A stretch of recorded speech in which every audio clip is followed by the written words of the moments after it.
By now you probably formed your own opinion about the power levels in Boruto, but one thing that most people agree upon is that Hokage Naruto is near the top of the totem pole for most of the conversations of power that you have. You get into the absurd levels like Jigen and Ishiki before you start getting into levels that go beyond anything Naruto's capable of just by combining 6-path Sage Mode with this QB cloak. But even then, you had BARYON mode, and that was like a level of power nobody really saw coming when it actually debuted. However, ever since we saw Naruto Gaiden way back in 2015, where Naruto was so worked up about Orochimaru that he told Sasuke stay on guard and refused to not drop his Sage Mode until he was certain Orochimaru wasn't a threat, there's been a lot of conversations over the last 8 years of whether or not Orochimaru in the Boruto era is actually strong enough to put up a decent fight with Naruto, in particular Sage Mode Naruto. Now, I know the knee-jerk reaction by a lot of people might go, there's no way he stands a chance against any version of adult Naruto, and people tend to point to the battle of the third Hokage and say, hey, we've long since moved away from those levels of power. And this is where you have the problem that we have with a lot of anime fans, the tendency to associate the more memorable or iconic moments for a character and just use that as a measuring stick and not necessarily using all the data that you have at hand. I call it the Super Saiyan complex, where you'll have people who they'll see a Super Saiyan and think that that level of power is just as strong as Goku on Namek, or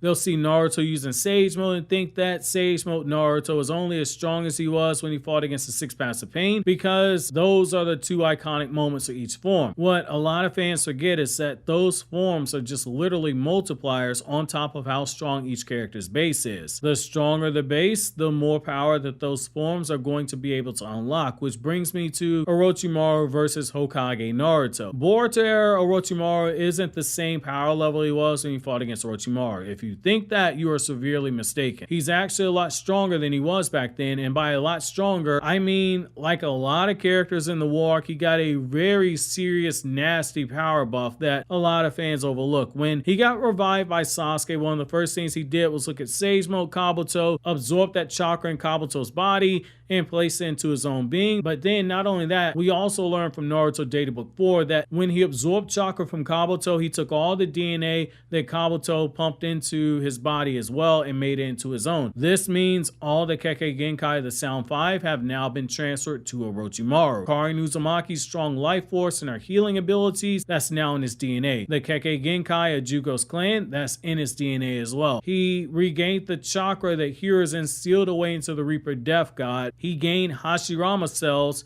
which also give you a power boost by taking Zetsu's body, and he gained a perfect body in Zetsu that never ages, has no need for nourishment or water, which means Orochimaru doesn't need to change bodies now. That's a very nasty bump in power following the 4th Ninja War, not counting all the training that was done in the 16 years following the 4th Ninja War and where the Boruto story is in the timeline. That's more than enough to go from being stronger than Byakugo Seal Tsunade, the physically strongest of the 5 Kage, who was body slamming Madara's full body Susanoo and cracking the Susanoo of Rinnegan Madara, something that Sage Mode Naruto's shadow clone, which is stronger than Sage Mode Jiraiya, and had the help of Gaara and Inoki, couldn't even land a scratch on it, not even using the Sage Art Giant Rasengan, but at the same time, Sage Mode shadow clone was holding its own against the 3rd Raikage, who was known for slapboxing with a non-Jinchuriki version of the 8 Tails, which is weaker than the Jinchuriki version of the 8 Tails. 16 years to go from that level to the Boruto era level power up, that's a long time, and Orochimaru has gotten stronger. So given all this information, just how much stronger Naruto's gotten since the war, including in his base, which we saw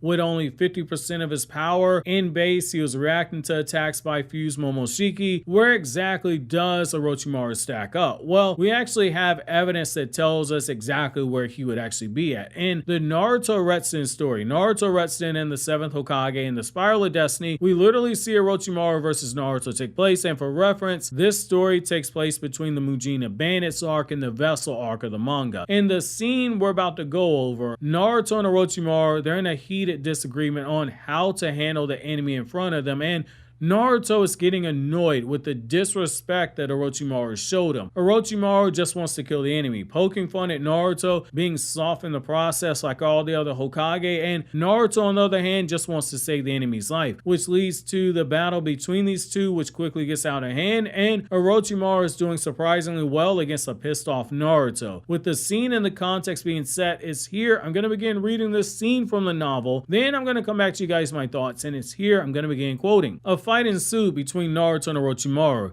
Naruto tried to become victorious using taijutsu, as he was aware he couldn't use ninjutsu. The yellow snake-like eyes of Orochimaru were staring at Naruto. Orochimaru grabbed Naruto's wrist and his fist sank into Naruto's face, who had stopped moving for a moment. He hit him 3 times in a row. Blood on his lips mixed with the blood from the nosebleed, scattering across the floor. When Naruto was distracted, Orochimaru escaped from Naruto's arms. Orochimaru picked up the photon gun and turned its tip towards Fury, shooting him with the gun, setting his body ablaze, despite Naruto's pleas to save him. Naruto jumped at Orochimaru from behind and slipped the photon gun out of Orochimaru's hand. Orochimaru suddenly disappeared. Naruto didn't realize Orochimaru grabbed him by the neck until Orochimaru's extended arm contracted and pulled him closer, and Orochimaru taunted him by whispering in his ears. "Amano," Naruto shouted as he kicked the photon gun which was spinning on the floor. "Give that to me," Orochimaru shouted before slamming Naruto onto the floor. "Amano, shoot it at the ceiling," Naruto instructed. As the ceiling was hit by the high temperature photon, the heat spread throughout the ceiling.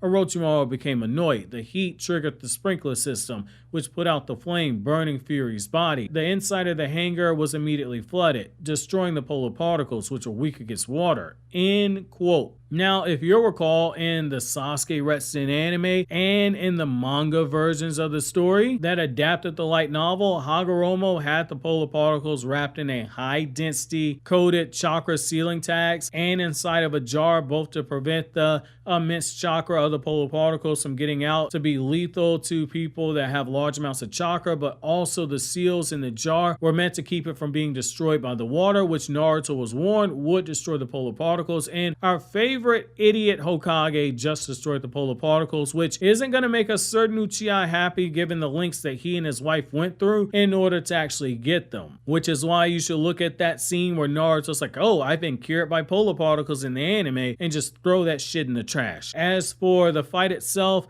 Naruto versus Orochimaru, it was actually good here. While Naruto couldn't use ninjutsu because using jutsu triggers those heart attack like symptoms, what we saw here was a pissed off Orochimaru and a pissed off Base Naruto who was fighting desperately to take down Orochimaru because he was trying to save a man from burning to death. We had blood being spewed onto the floor from hits. We had Orochimaru getting blindside hits on Naruto, ducking out of his sight, taunting him, and even getting a good slam in on Base Naruto and having Naruto getting annoyed by Orochimaru's body modification jutsu where he extends his limbs in order to attack from a distance and yank Naruto closer to him so he can get cheap shots in. Saying that you are strong enough to hold your own against Base Naruto, who had every incentive to win the fight quickly, is a pretty big statement. Make no mistake, anything using Kurama's chakra, it would have been overkill. KCM 1, KCM 2, 6-pass Sage Mode with the QB cloak stacked onto it, it doesn't matter. All that's overkill. But it does make you look back at Naruto Gaiden, where Naruto refused to drop his Sage Mode until he saw Orochimaru wasn't a threat that they would have to fight, and